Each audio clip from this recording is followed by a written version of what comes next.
నమస్తే, welcome to NSTV news. ముందుగా ముఖ్యాంశాలు. మంచిర్యాల జిల్లా నెన్నెల్ మండలం జెండా వెంకటాపూర్ గ్రామంలో నిర్వహించిన రెవెన్యూ సదస్సులో రసాబస.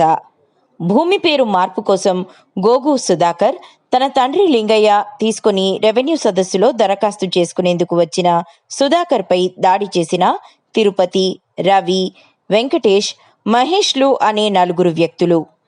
సుధాకర్ను బెల్లంపల్లి ప్రభుత్వ ఆసుపత్రికి తరలించిన కుటుంబ సభ్యులు విచక్షణ రహితంగా దాడి చేసి కొట్టారని ఆరోపించిన సుధాకర్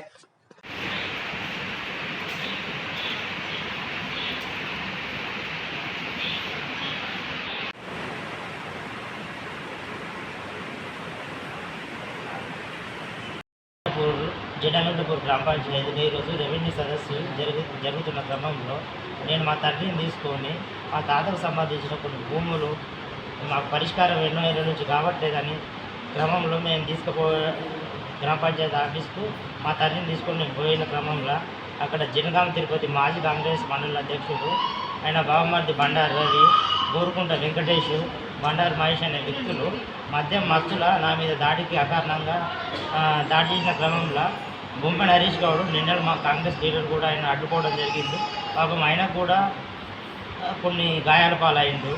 నాకు ఈ నలుగురు వ్యక్తులతో నాకు ప్రాణహాని ఉన్నది. నేను పోలీసు స్టేషన్ కూడా నేను పోతే నన్ను ఇక్కడికి పోలీస్ స్టేషన్లో నువ్వు హాస్పిటల్ చూపెట్టుకుంటే నేను ఇక్కడికి వచ్చిన కెమికల్ హాస్పిటల్ కూడా ప్రస్తుతం నేను చికిత్స తీసుకుంటున్నా.